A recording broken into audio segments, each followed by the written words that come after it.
মাহফিল ময়দানে আসতে পেরে বসতে পেরে বেজার কারা হাত লাগাই একজন দুইজন একজন তিনজন তুই এখনো লাগাই গেছে বেজার আরে হুশটা কি রে বেহুশ দুনিয়ায় বাচ্চা আছে এটি মরে গেছে আরে বাবা কি দিগাইলাম কি যে হাত লাগাইলাম এই মাহফিল ময়দান পে আমরা খুশি না বাবা আমাদের বুঝা যায় বেজার যারা খুশি হইছেন বাবা একটু জবান কইলা আলহামদুলিল্লাহ আওয়াজ দেন সবাই কিন্তু বেশি নয় আমি আপনাদের মাঝে আমার মালিকের গ্রন্থ থেকে একটি ছোট সূরা সূরাতুল আসর তেলাওয়াত করেছি আর একটি সূরা থেকে বিশেষ কিছু অংশ আয়াত তেলাওয়াত করেছি এর উপরে আলোচনা করব শায়েখি দোয়াটা কিছুক্ষণের ব্যবধানে ময়দানে উপনীত হবে উপস্থিত হবে যার একটি টানে বাংলার হিন্দুরা চোখের পানি ঢালে আর আমরা কেন কালিমা পড়তে পারি না তাই বার্তা দেয় পড়ে না এই জন্য আমি সন্তান তেলাওয়াত করতে পারি না বলতে পারি না ও টাঙ্গাইল বন্ধুয়ারের মুসলমান নাগরপুরী বান্দা আমার মাওলার জান্নাতে যারা যেতে চাও এবার জবান খুলে আর কালিমা পড়ো লা ইলাহা ইল্লাল্লাহু মুহাম্মাদুর রাসূলুল্লাহ আমার মালিক আমাকে আপনাকে দুনিয়ার হিন্দু বৌদ্ধ খ্রিস্টান ইহুদি নাসারা যুবক যুবতী নর নারী সকলকে বানানোর পূর্বে আমার আল্লাহ শনিবার দিন মাটি সৃষ্টি করেছেন মাটি রবিবার দিন পাহাড় সৃষ্টি করেছেন পাহাড় মাটি সৃষ্টি করার পরে আবার কেন পাহাড় সৃষ্টি করা হলো প্রশ্ন আল্লাহ রাব্বুল আলামিন এই জমিন নামক স্থায়ী বানাইয়া স্থির করে দিবেন মজবুত করে দিলেন পাহাড় নামক লোহা বা প্যারাত সুন্দর করে এই পাহাড় নামক তার দ্বারা দিয়ে দুনিয়ার জমিনকে মজবুত করে দিল আজকে বলেন মারহাবা সোমবার দিন গাছপালা তরুলতা সৃষ্টি করলো মঙ্গলবার দিন বিপদ আপদ সৃষ্টি করলো বুধবার দিন আমার মালিক গরু ছাগল বকরি ভেড়া দুম্বা কীট পতঙ্গ পিপিলিকা সৃষ্টি করলো বৃহস্পতিবার দিন নূর বা আলো সৃষ্টি করলো শুক্রবার দিন আমাদের নবী আমাদের বাবা আদম সফিউল্লাহকে আল্লাহ রাব্বুল আলামিন আগুন পানি মাটি বাতাস দিয়ে সৃষ্টি করলো আদম সফিউল্লাহকে আল্লাহ জানাই দিল আদম জিবরাইলের মাধ্যমে জানাই দিলেন আদম জান্নাতের ভিতরে নাজদামত উপভোগ করো জান্নাতের ভিতরে ধৈর্য করো আরাম করো বিশ্রাম করো আদম সফিউল্লাহ বেশ কিছুদিন পরে ডাক দিয়ে জিবরাইল একা একা কতদিন জান্নাতে ঘুমাবো আমার তো আর একা ভালো লাগে না আল্লাহ তাআলা জিবরাইলের মাধ্যমে জানাই দিলেন ধৈর্য ধরো ও বাংলা টাঙ্গাইল নাগরপুর দেলদুয়ারের মুসলমান ধৈর্য ধরো ধৈর্যের কাছে নেওয়া ফল আছে নির্বাচনের জন্য তো পাগল হইও না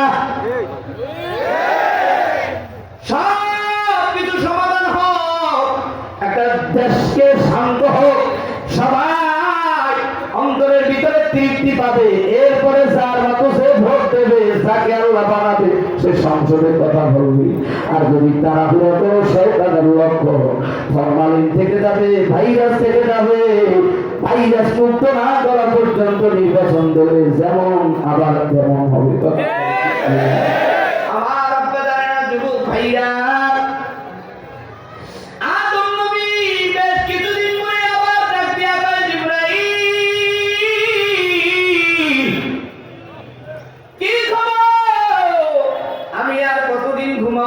একটু ধৈর্য ধরো আর কয়টা দিন ধৈর্য ধরো আমি বলি টাঙ্গাইল বেলদুয়ারের মুসলমান আর কতটা দিন ধৈর্য ধরো ইনশাআল্লাহ মদিনার বাতাস যখন শুরু হবে কে ধনী কে গরিব কোনো ভেদাভেদ থাকবে না শায়েখ ফজলুল করিম রাহমাতুল্লাহি আলাইহি আজ থেকে 2004 বা 5 সালে চরমনার ময়দান সহ বাংলার 64 জেলায় সফর অবস্থায় বলেছিল এই দেশের ধনীরা যদি জাকাত থাকলে ঠিক মতো দেয় প্রত্যেকটা মানুষ দুপুর বেলা মুরগি দিয়ে খানা খাবে গরিব মুরগি দিয়ে খাবে গরিবরা মুরগির গোশত দিয়ে খানা খাবে ইসলাম যদি ক্ষমতায় যায় আল্লাহর কোরআন যদি রাষ্ট্র ক্ষমতায় যায় কে ধনী আর কে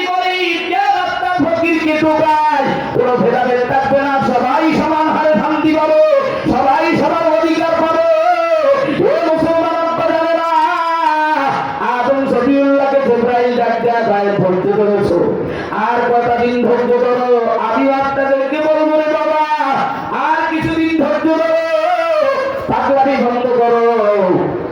ওই যে বনশ্রী এলাকায় তাজা মানুষের গায়ে আঘাত করে রক্তক্ষরণ করেছো, বিভিন্ন জায়গায় পাগলামি শুরু করেছো, এই পাগলামি কিন্তু বন্ধ করে দিবে এই দেশের লঙ্গি ভরা গরিব দুঃখী মেহনতি মানুষেরা। কথা ঠিক কিনা?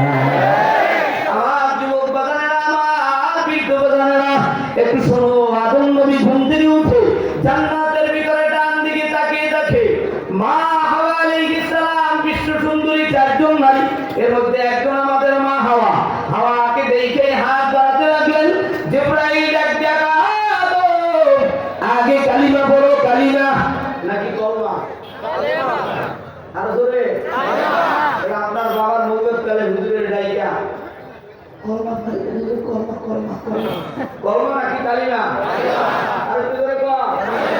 আজকের থেকে আমরা কি করেছি? কালিমা পড়েছি মালিকের জান্নাতে যাওয়ার জন্য।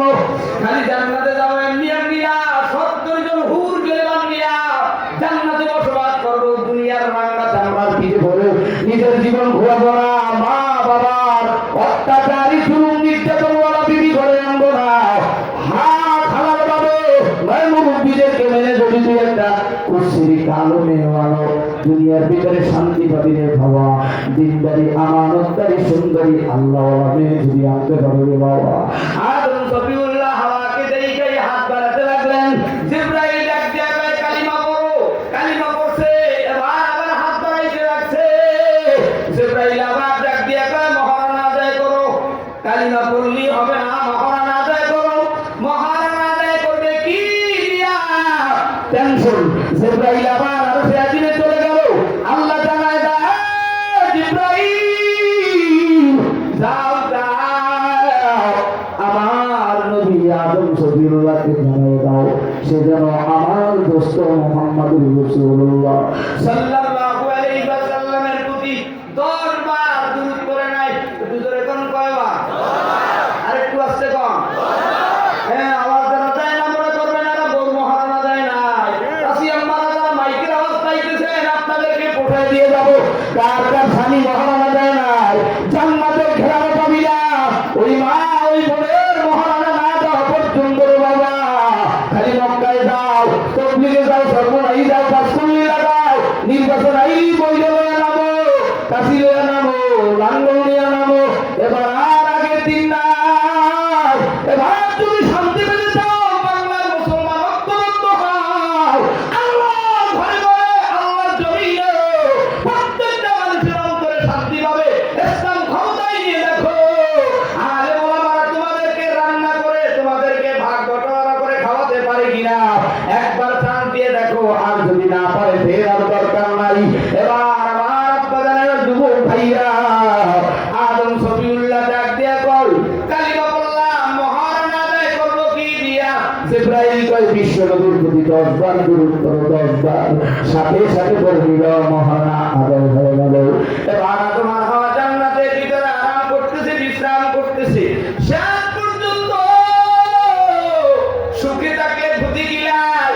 জান্নাতের ভিতরে মিস্টার আজাদিল ওই শয়তান ডাক দিয়ে কয় আদম হওয়া, জান্নাতের ভিতরে একটা গাছ আছে সাজাতুন, এই গাছের ফল খাও, গন্ধম যদি খেতে পারো চিরঞ্জীব জান্নাতে থাকতে পারবা। শয়তানের প্রবচনায় পড়ে এই ফল খাওয়ার সাথে সাথে বাথরুমের ব্যাগ এসে গেল। আমার মালিক জানায় দেয় পৃথিবীর গোলাম, ও টাঙ্গাইল জেলার নাগরপুরের মুসলমান মা জাতি ভাই বোন, তোমরা যদি আমার মালিকের জান্নাতে নাজ নেয়ামত খেতে চাও, দুনিয়ার জেনার কাজ বন্ধ করো, আরাম কাজ বন্ধ করো, হালাল কামাই রোজগার চালু করো, চিন্তাই রাহাজারি সব কিছু দুর্নীতি বন্ধ করো। আল্লাহর জমিন থেকে যেগুলো নিষিদ্ধ করা হয়েছে নিষিদ্ধ কাজগুলো বন্ধ করো। দুনিয়ার জমিনে সব নাজ নেয়ামত খাও। গাভীর বাচ্চা পেটে রেখে দুধ খাইয়া শক্তি বানাইছো, আল্লাহ লাগাইয়া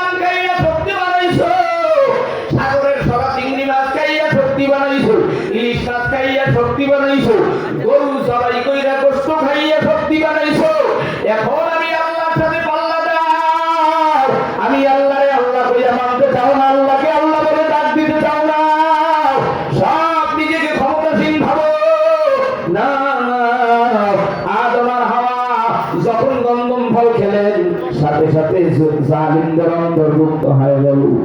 আল্লাহ তাআলা জিবরাইলের মাধ্যমে জান্নাতের গেট থেকে বের করে দিতে বাধ্য হলো। একজনকে হাওয়াকে শ্রীলঙ্কায় ছেড়ে দিল, আদম শফিউল্লাহকে জিদ্দার মাটিতে ছেড়ে দিল। 350 বছর কেঁদে কেঁদে জীবন কাটাইল। আদম নবী বাইতুল্লাহর পূর্ব পাশে মিনা মুজদালিফা, এরপরে আরাফার ময়দানে বাম কর্নারে জাবালে রহমত পাহাড়ে উঠে আদম শফিউল্লাহ আল্লাহর কাছে রোনাজারি করে তওবা করে ইস্তিগফার করে আর বলে, রব্বানা যালামনা আনফুসানা ওয়া ইল্লাম তাগফির লানা ওয়া তারহামনা লানাকুনান্না মিনাল খাসিরিন। আদম নবী যদি এক ভুলের কারণে আল্লাহর কাছে তওবা করতে পারে,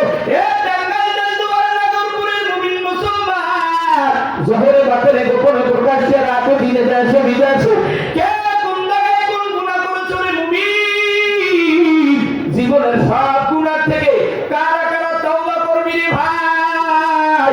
আদমের সন্তানেরা যারা তওবা করতে চাও, এই শেষ সময়ের দিকে যারা তওবা করতে চাও, তারা দুটো হাত তুলে আমার মালিক আল্লাহকে আল্লাহ বলে ডাকবা। হাতটা সোজা করেছো বাবা। এইবার চরমনার ময়দানে, মদিনার ময়দানে, বাইতুল্লাহর কিনারে, পূজারের জমিনে, সারসিনার জমিনে, সারাবাদের জমিনে, টঙ্গীর ময়দানে পাগলেরা যেমন পাগলামি করে আমার দয়ার মালিক আল্লাহ রে আল্লাহ কইয়া ডাক দেয়। এ টাঙ্গাইলের মুসলমান তোমরা ওইভাবে সরকার একটা জোরে আল্লাহ কইয়া ডাক দেয়। হয় না আর একটু জোরে জোরে জোরে জোরে। আমার আপনারা তওবার নিয়তে হাত তুলেছি, আল্লাহ তুমি গুনাহ মাফ করে দাও। আদম হাওয়া দুনিয়াতে আসলেন, শেষ পর্যন্ত দুজন স্বামী স্ত্রী তওবা করে নিলেন। আদম শফিউল্লাহ আর হাওয়া দুনিয়ার ভিতরে বসবাস করতেছে, তাদের কাজ ছিল কৃষিকাজ। আদম হাওয়া শেষ পর্যন্ত তাদের জোড়ায় জোড়ায় তৎকালীন সময় সন্তান আসতো, তাদের মধ্যে হাবিল আর কাবিল। হাবিলের সাথে কুশ্রী বোন, কাবিলের সাথে সুন্দরী বোন, এরা ভাই ভাই বাড়ামারি বিবাহ সাথী নিয়া। কাবিল ভাই আমার সাথে সুন্দরী বোনকে আমি বিবাহ করবো, হাবিল ভাই আমার সাথে বোনকে আমি বিবাহ করবো। কিন্তু আল্লাহর নির্দেশ ছিল কাবিলের সাথে বোনকে হাবিলের সাথে দাও, হাবিলের সাথে বোনকে কাবিলের সাথে বিবাহ দাও। কাবিল মানতে না পাইয়া নিজের ভাই হাবিলকে মেরে ফেলেছে। কারণ কেন হাবিল সুন্দরী বোনকে বিবাহ করবে? আল্লাহ জান্নাত থেকে দুটো কাক পাঠিয়ে দিই, একটা কাক আর একটা কাকের মাইরা ঠোঁট দিয়া পা দিয়া কঠোর খনন করে কাবিলকে দেখায় দেয়, এ কাবিল তুমি তোমার ভাই হাবিলকে কঠোর দাফন দাও। শেষ পর্যন্ত দাফন দিয়ে খালাস হয়ে গেল। আদম থেকে শুরু করে জোড়ায় জোড়ায় সন্তান আসলো। আদম নবীর ঔরাদ জাতি শীত আলাইহিস সালাম, এরপরে নূহ নবী, এরপরে ইয়াকুব নবী। ইয়াকুব নবীর আবার দুইজন বিবি। প্রথম বিবির ঘরে 10টা সন্তান, দ্বিতীয় বিবির ঘরে ইউসুফ বনিয়ামিন, এরপরে আবার ইব্রাহিম নবী। ইব্রাহিম আলাইহিস সালামের দুই বিবি। প্রথম বিবির ঘরে হলো প্রথম বিবি, দ্বিতীয় বিবির ঘরে হলো ইসমাইল। ইসমাইলের ঔরাদ জাতি আমাদের নবী আদম শফিউল্লাহ থেকে বিষ্ণু নবী পর্যন্ত যুগে যুগে নবী রাসূলকে আল্লাহ দুনিয়াতে আগমন করে দিলেন। 8 জন নবীর উপরে 104 খানা কিতাব নাযিল করে দিলেন। 103 খানা পুস্তক শরীফা গ্রন্থ বিলুপ্ত হয়ে গেল। আল্লাহর কোরআন আজও বিরাজমান রয়েছে। আর এই কোরআনের বিরুদ্ধাচরণ দুনিয়ায় জারি করেছে, লাল কিতাব বলে গালি দিয়েছে, আল্লাহর কোরআন ডাক দিয়ে ফেলেছে, কোরআনের বিরুদ্ধাচরণ করেছে। তাই Abu Jahl, Abu Lahab, Utba, Shaiba, Mughira, Namrud, Firaun, Shaddad, Haman, কারুন, এদের দ্বার প্রান্তে উপনীত হয়েছে। আমরা বানরের জাতি নয়, আমরা হামানের জাতি নয়, আমরা ফিরআউনের দলের লোক নয়, আমরা আবু জাহেলের দলের লোক নয়, আমরা মুহাম্মাদের দলের লোক। আমরা আল্লাহর জমিনে মানুষ হতে এসেছি। আমরা আমার শ্রেষ্ঠ মানুষ হিসাবে কালিমা নিয়ে জান্নাতে ঢুকতে চাই। কথা কও ঠিক কিনা? আমার মুসলমান আব্বাজানেরা শুনো, আমার মালিক এই গ্রন্থ সুন্দর করে 114টা সূরা দিয়া সাজায় দিলেন। এই সূরাতুল ফাতিহা হলো সম্পূর্ণ সূরা, আর শেষ সূরা হলো সূরাতুন নাস। আমার মুসলমান আব্বাজানেরা, এর মধ্যে আমি সূরাতুল আসর তেলাওয়াত করেছি। আল্লাহ রাব্বুল আলামিন জানায় দেয় পৃথিবীর মানুষরা, শোনো, এই কোরআন কারীমকে 10টা ভাগ করে দেওয়া হয়েছে। 1000 আয়াত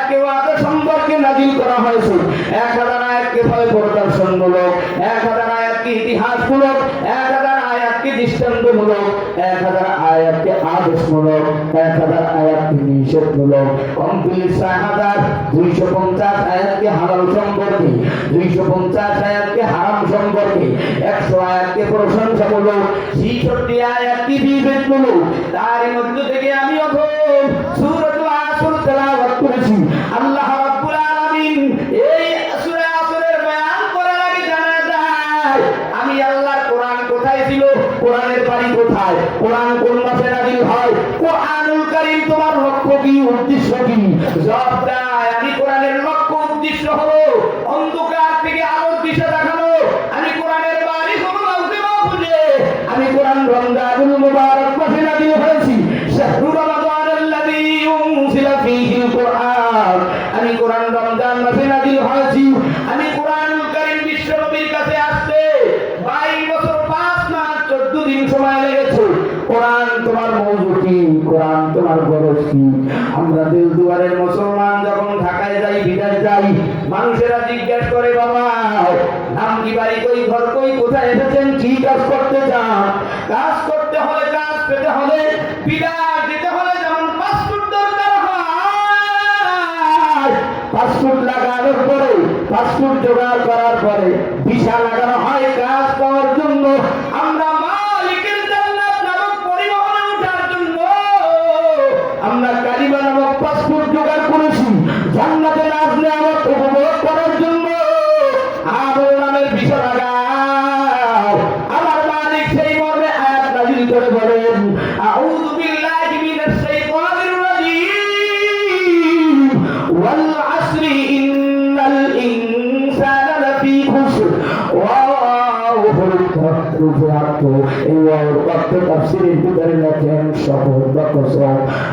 শব্দের অর্থ হলো সময়।